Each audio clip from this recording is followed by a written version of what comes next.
नमस्कार मित्रों। बोधि सुविचार चैनल में आप सभी लोगों का स्वागत है। साथियों, आज इस चैनल के माध्यम से मैं धर्म और धम्म दो चीजें हैं, धर्म और धम्म, लेकिन उनका जो स्वरूप है वो थोड़ा सा भिन्न है। शब्दों का अर्थ वही है, क्योंकि प्राचीन काल में या सम्यक सभ्यता में जब पाली भाषा थी, पाली में र का संयुक्त अक्षर नहीं होता था, इसलिए धम्म कहा जाता था। लेकिन आज उसी धर्म को संस्कारित करके धर्म बना है। तो साथियों, ये भ्रम का पुलिंदा आप देख रहे हैं, ये भ्रम का पुलिंदा है। एक पुस्तक राजू पटेल के द्वारा लिखी गई है। ये पुस्तक शरायनी है और इस पुस्तक के माध्यम से जो भी आप लोगों को बताया जाता है वो सत्य बताया जाता है। और इसमें जो भी राजीव पटेल जी ने लिखा है वो अपने एविडेंस के साथ लिखा है। इसके सारे प्रमाण जो है आपको मिलेंगे। आप लोग जो भी भाई इच्छुक हो इस किताब को पढ़ने के लिए, तो आप अमेज़न से आप प्राप्त कर सकते हैं। साथियों, आज धर्म के विषय में चर्चा करनी है, तो मैं ये बता रहा हूं कि मानवीय सभ्यता का जब से लेखन का कार्य शुरू हुआ है, जब से लेखन का कार्य प्रारंभ हुआ है, तो हम उसे ज्ञात सभ्यता कहते हैं। ये ज्ञात सभ्यता ईसा से पूर्व 530 में हुई थी। ज्ञात सभ्यता के पूर्व में यानी इसके पहले धर्म शब्द या धम्म शब्द था या नहीं, ये ज्ञात नहीं है।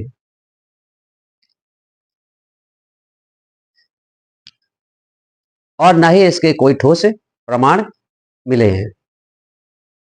धर्म के विषय में आजकल जो प्रचारित किया जाता है वो सब भ्रमवंशियों के द्वारा कपोल कल्पित एक निर्मित भ्रम का पुलिंदा है। गौतम बुद्ध के ज्ञान की प्राप्ति हुई तो पहली बार जब धम्म चक्र प्रवर्तन किया, जिसे आजकल हम धर्म चक्र प्रवर्तन भी कहते हैं, तो इसमें इस रूप में हमने धम्म शब्द को जाना और इसका प्रयोग किया। उस समय गौतम बुद्ध के अनुसार जो धम्म है उस शब्द का अभिप्राय ये था कि धारेती ती धम्मों से था, धरेती ती धम्मों से था, जिसका अभिप्राय ये था कि धारण करना। क्या था? धारण करना था।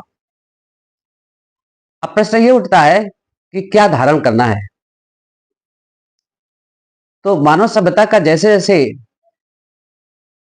स्वरूप बदलता है और उसी विचार व तर्क शक्ति में वृद्धि भी होती है, उसी क्रम में धर्म या धम्म की व्याख्या भी बदलती गई है। इसलिए धर्म या धर्म का निश्चित व्याख्या नहीं दी जा सकती है। भगवान गौतम बुद्ध ने अपने धर्म की जो व्याख्या की थी वो लॉ ऑफ नेचर से की थी। वो लॉ ऑफ नेचर को जोड़ करके धम्म शब्द दिया था, जो मानव कल्याण के लिए साबित हुआ। जैसे प्रकृति के जो मानव जीवन में आवश्यकता है या उसे मानव जीवन को सुचारू रूप से चलाने के वास्ते नित्य वह अपना कार्य करती रहती है। ये प्रकृति का गुण और स्वभाव है। वो समयानुसार मनुष्यों को या प्राणियों को फल फूल भोजन ये सभी देती रहती है। ये उसका गुण और स्वभाव है। यानी इस सृष्टि के अंदर जो भी है वह अपने अंदर अपने स्वभाव से अपने लक्षण से जो कुछ भी धारण करता है वह उसका धम्म या धर्म है। और धर्मानुसार मानव जीवन का कल्याण करती है यही धम्म या धर्म मनुष्य के अंदर विराजित राग और द्वेष के रूप में गुण और स्वभाव लक्षण का पर्यायवाची माना जाता है। ये गुण सधम्म के रूप में और सद्गुण का प्रतिनिधित्व करता है। वही गुण जब अधम्म के रूप में अवगुण का प्रतिनिधित्व करता है तो इसे सद्गुण और अवगुण वाली राग का चक्र और सद्गुण और अवगुण वाली द्वेष के चक्र से मनुष्य के मुक्ति का मार्ग धम्म चक्र होता है। यही धम्म चक्र प्रवर्तन है। इस गुणकारी धम्म या धर्म शब्द का इसके पहले का लिखित साक्ष्य या आविष्कार भी नहीं हुआ था। इसे धर्म के ज्ञान पर सम्यक काल के समय भारत 1500 वर्ष तक विश्व गुरु रहा था, जिसमें अनेक विश्व के विख्यात विश्वविद्यालय थे और इन विश्वविद्यालयों में देश विदेश के अनेक लोग धर्म का ज्ञान समझने आते थे। प्रकृति के अंदर अपना गुण और स्वभाव होता है, लोग उसे ही धर्म कहते हैं। इसका वास्तविक अर्थ तो यही है कि भगवान बुद्ध ने जो ज्ञान प्राप्त किया वो ज्ञान प्राप्त किया, जो लॉ ऑफ नेचर है उससे ही जो है उन्होंने सीखा और ज्ञान प्राप्त किया। कोई और ज्ञान ज्ञान कहीं से नहीं मिला। वो कोई उनका गुरु नहीं था, न वो किसी के शिष्य थे। जो भी ज्ञान प्राप्त किया वो प्रकृति से ही किया है। उदाहरण के लिए हम कह सकते हैं कि जैसे आग है, आग का जलना एक धर्म है। बर्फ का शीतल होना धर्म है। गुस्सा होने पर व्याकुल होना ये धर्म है। अब कोई आग है और वह जले ना, बर्फ हो और वह शीतल ना हो, कोई गुस्सा हो और व्याकुल ना हो, तो ये समझ लेना चाहिए कि गुण धर्म स्वभाव खत्म हो चुके हैं। आज के समय में कुछ ब्रह्मवंशियों ने धर्म की व्याख्या का एक संप्रदाय से जोड़ करके धर्म और अधर्म की व्याख्या की है। बुद्ध के समय में प्रकृति के नियमों के और उसके गुण और स्वभाव से जोड़ करके व्याख्या की गई थी, जो समस्त संसार के लिए मानव कल्याण के लिए था। लेकिन बस इस समय धर्म की व्याख्या एक संप्रदाय के द्वारा बनाए गए नियमों को धर्म के रूप में स्थापित किया है। यदि कोई इनके द्वारा बनाए गए नियमों का उल्लंघन करता है तो उसे अधर्म कहते हैं, और जो इनके नियमों का पालन करता है उसे ये धार्मिक कहते हैं। संप्रदाय जो होता है वो एक खास समाज विशेष का होता है, लेकिन धर्म जो होता है वो सभी प्राणियों के लिए होता है, मनुष्यों के लिए होता है और अन्य प्राणियों के लिए भी होता है। उदाहरण के लिए एक हम और देखते हैं कि जैसे मजहब है। मजहब ये फारसी शब्द है जिनका एक अपना एक दर्शन है जो विशेषकर उन्हीं समाज के लोगों के लिए है, लेकिन धर्म सभी का है।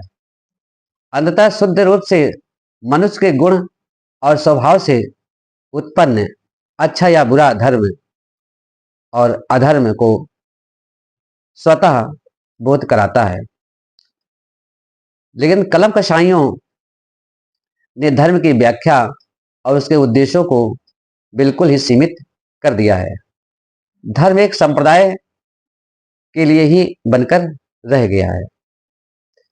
तो साथियों, संक्षेप में मैं कह सकता हूं कि भगवान बुद्ध ने जो नियम बनाए थे वो प्रकृति के गुण और स्वभाव को देख करके बनाया था।